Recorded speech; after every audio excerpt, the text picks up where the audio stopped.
est souvent surpris par le Chaudron, puisque ça fait plusieurs saisons quand même que c'est très rare que le stade affiche complet pour des gros matchs. Et là, cet après-midi, on s'est dit un match à 13h contre Metz. Ça a quand même pas trop de gueule sur le papier, et au final c'est la plus grosse affluence depuis plus de 2 ans. C'était un Saint-Étienne-Paris à l'époque, et là voilà, même le derby cette saison n'a pas ramené autant de monde au stade. Donc évidemment il y avait une politique favorable en termes de tarifs, mais quand même c'est dire à quel point le club, toute la ville se mobilise là pour l'opération maintien, et ça a joué un rôle incroyable aujourd'hui. Là tous les joueurs l'ont reconnu après le match. C'était la folie de l'avant-match jusqu'à après, où ils ont fêté cette victoire ô combien précieuse par un chalalalala de légende. Là c'est leur chant, on va vous le faire découvrir tout de suite.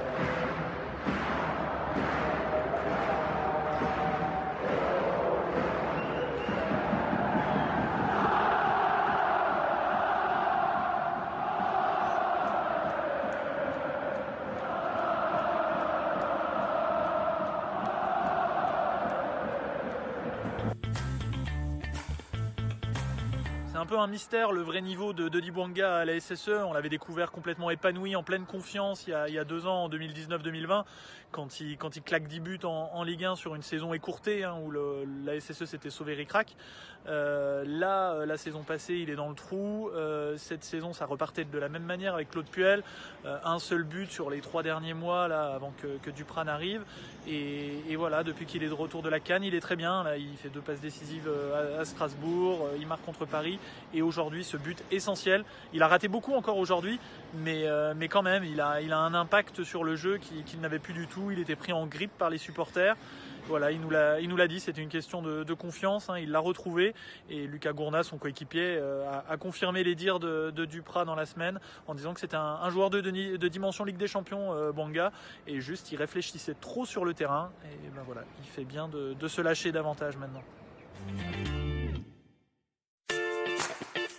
On se dit que les gardiens de Ligue 1 vont vraiment se mettre à maudire ces horaires là de 13h, de 15h, en pleine après-midi, pour une raison simple, c'est qu'il y a clairement un côté au soleil et un côté dans l'ombre, là dans une configuration comme aujourd'hui dans le Chaudron. On avait vu Petkovic vraiment cataclysmique sur la fin de match la semaine passée d'Angers-Lens, et qui a coûté la victoire à son équipe. Angers menait 1-0 et a perdu 2-1 finalement sur 2 boulettes de son gardien. Et Bernardoni, qui a vraiment été serein quasiment à tous les matchs là depuis son arrivée à Saint-Étienne à la trêve, et en première période il y était pas du tout. Il y a eu un corner où il est passé complètement au travers, et ça a entraîné la plus grosse occasion de Metz sur un cafouillage. Nadé s'en est sorti à l'arrache, mais voilà, tout était compliqué sur des ballons un peu chauds pour Bernardoni. Et en seconde période, côté ombre, on l'a retrouvé vraiment serein. Donc voilà peut-être une remarque que pourraient se faire les gardiens.